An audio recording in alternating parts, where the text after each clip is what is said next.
Hello friends. तलाश अस्तित्व की रोशनी आज काफ़ी जल्दी उठ गई थी। कुछ दिनों से ना जाने क्यों उसका मन भी बेचैन था। बाहर बालकनी में बैठी वो सामने लगे छोटे छोटे पेड़ पौधों को निहार रही थी और अपनी ही सोच में गुम ये सोच रही थी कि कितना अजीब है जीवन का ताना बाना। कभी अर्श से फर्श पर आने में देर नहीं लगती, कभी काबिलियत से पंखों से ऊंची उड़ान हासिल करना भी मुमकिन हो जाता है। कई सालों से रोशनी आराम करना तो भूल ही गई थी। एक कमरे का छोटा सा फ्लैट और उस पर पड़ी ढेर सारी किताबें, यही उसके जीवन का फ़लसफ़ा बन गया था। वो बालकनी पर बैठी ही थी कि दरवाजे पर दस्तक हुई। वो दरवाजे की ओर बढ़ी, पीप होल से देखती है कि अजय बाहर खड़ा है। अरे अजय भैया, इतनी सुबह सुबह आज कैसे आ गए? गुड मॉर्निंग दीदी, बड़ी जल्दी उठ गई आप। माफ़ी चाहता हूँ, बिना फ़ोन किए आ गया। माफ़ी की कोई बात नहीं है अजय, पर बताओ तो सही, इतनी सुबह सुबह कैसे आ गए? दीदी, आपने अपना परिणाम नहीं देखा? लोक सेवा आयोग की परीक्षा में सफल हुई हैं आप।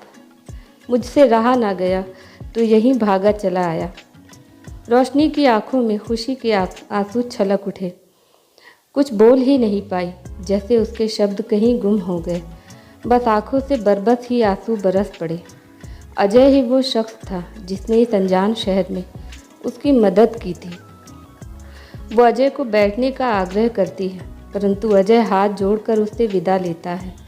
बस आज मेरा लक्ष्य पूरा हुआ, अभी चलता हूँ, पर जब भी इस भाई की ज़रूरत हो अवश्य याद करना, ये हाजिर हो जाएगा।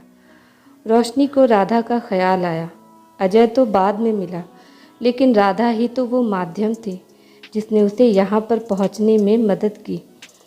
वो राधा को फ़ोन मिलाती है। उधर से फ़ोन उठता है, पर रोशनी कुछ बोल नहीं पाती। बहुत ही मुश्किल से वो इतना कह पाती है, राधा, मैं सेलेक्ट हो गई। ये सुनकर राधा की खुशियों का कोई ठिकाना न था। दोनों सहेलियों की आंखों में खुशी के आंसू छलक उठे। दोनों तरफ से एक खामोशी सी छा गई। कैसा है ना हमारा जीवन, आंसू सदा साथ चलते हैं, कभी गम के तो कभी खुशी के। अनायास ही रोशनी यादों के गलियारों से गुजरते हुए अतीत में चली गई। दिसंबर का महीना था। उनके गांव में ठंड इस शहर की अपेक्षा काफ़ी ज़्यादा होती थी। लगभग 7 बजे का समय रहा होगा। बाहर अभी भी धुंधलका सा था। रोशनी का उठने का जी बिल्कुल नहीं कर रहा था, क्योंकि रज़ाई के भीतर भी हाथ पैरों में एक सुन्नता सी महसूस हो रही थी उसे। तभी माँ ने उसे पुकारा और दरवाजे में थाप दी, रोशनी, उठकर जल्दी बाहर आओ, तुम्हारे चाचा आए हैं। चाचा? मगर इतनी सुबह सुबह क्यों? हाँ रोशनी, तेरे लिए किसी अच्छे रिश्ते की बात करने आए हैं। बैठक के कमरे में बैठे हैं तेरे बापू के साथ। तू भी हाथ मुंह धोकर आ जा, कुछ पूछना हो तो पूछ लेना। पास के गांव के प्रधान का बेटा उच्च शिक्षा हासिल कर शहर से लौटा था। प्रधान उसके विवाह के लिए किसी गुड़ी कन्या की तलाश में थे। उन्होंने मास्टर जी की बेटी रोशनी के बारे में सुना था, अतः उसके चाचा के माध्यम से ये प्रस्ताव भिजवाया। कहाँ सर्व सुविधा संपन्न प्रधान का परिवार और कहाँ रोशनी के पिता, एक साधारण सरकारी मास्टर। दोनों परिवारों में कोई तुलना ही नहीं थी, मगर फिर भी बहुत सारी लड़कियों के बीच उन्हें अपने पुत्र विकास के लिए रोशनी ही पसंद आई। देखने दिखाने की औपचारिकता का दिन तय किया गया। रोशनी ने पहली बार विकास को देखा। वो सुंदर और सुडौल नवयुवक था, बिल्कुल किसी शहरी बाबू जैसा। रोशनी को मन ही मन वो पसंद आ गया। इस अवसर पर रोशनी के पिता ने यह भी स्पष्ट कर दिया कि वो दहेज लेन देन के पक्ष में बिल्कुल नहीं है। फिर भी अपनी सामर्थ्य के अनुसार जो कुछ भी बन पड़ेगा अपनी बेटी को अवश्य देंगे। बस फिर क्या था, चट मंगनी पट ब्याह हो गया।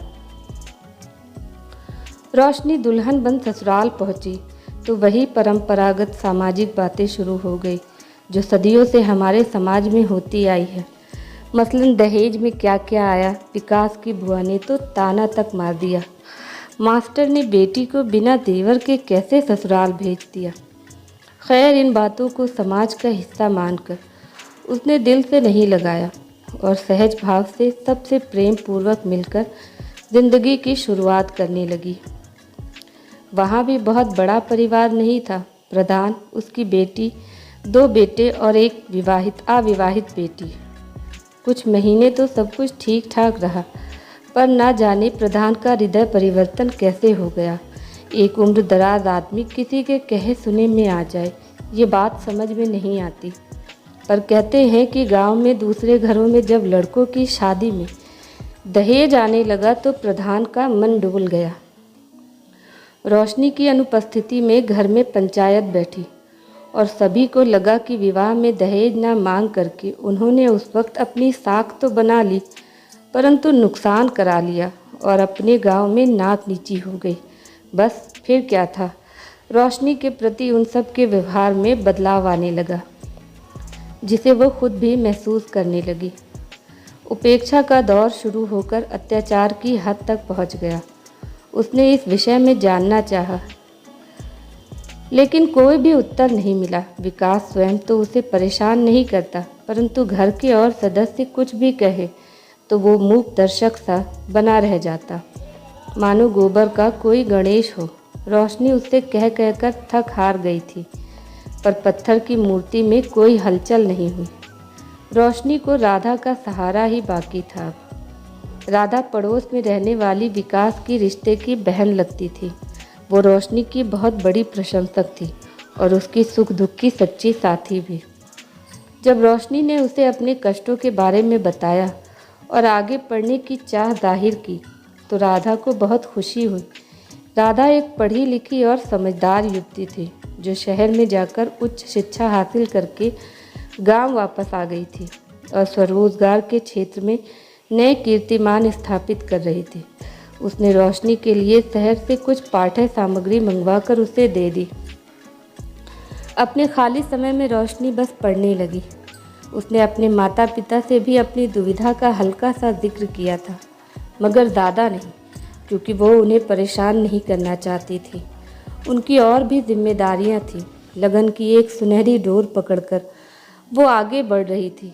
राधा की दी हुई किताबों में से एक प्रेरणादायक सूक्तियों से भरी हुई पुस्तक भी थी, जिसमें एक प्रेरणादायक कथन था, जो लोग तुम्हें जीवन में नीचा दिखाते हैं उनसे दूर रहो, अपनी काबिलियत को पहचानो, अच्छे रिश्तों में बंधो।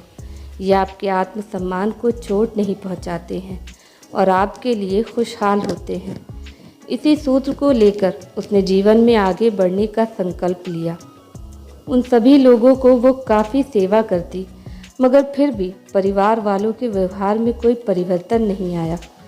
वो मानती थी कि आत्महत्या करने या लटका दिए जाने से बेहतर है समय रहते अपना जीवन बचा लेना चाहिए, क्योंकि अन्याय अब हद से बाहर हो चला था। इस बार उसने विकास से खुलकर बात करने की ठानी। वो मती मूढ़ ना तो अपने परिवार वालों को समझाने को राजी था और ना ही रोशनी से तलाक लेना चाहता था। उसके मन में क्या था ये रोशनी कभी जान नहीं पाई। आज उसने निश्चय कर लिया था कि अब वो इस अंधेरे में ज़्यादा देर नहीं रहेगी, और अगली सुबह उसने अपना थोड़ा सा सामान लिया और चल दी एक अनजान सफ़र में। साथ में थी तो उसकी किताबें, राधा के द्वारा दी गई कुछ आर्थिक मदद और इन सब से बढ़कर राधा की अमूल्य नसीहतें। शहर में पहुंचकर राधा के बताए नंबर पर उसने फ़ोन किया, जो अजय नाम के किसी ब्रोकर का था। अजय एक नेक दिल इंसान था। उसने अपने धंधे से ऊपर इंसानियत को जगह दी और रोशनी को एक कमरे का फ्लैट दिलवा दिया, जो खुद अजय का ही था। आवश्यकता पड़ने पर मदद का आश्वासन भी उसने दिया, क्योंकि रोशनी शहर के वातावरण से अनजान थी। अब ये कमरा, ये किताबें ही रोशनी की ज़िंदगी हो गई थी। हाँ, आर्थिक ज़रूरतों को पूरा करने के लिए दिन में 2 घंटे ऑनलाइन क्लास लेने लगी थी।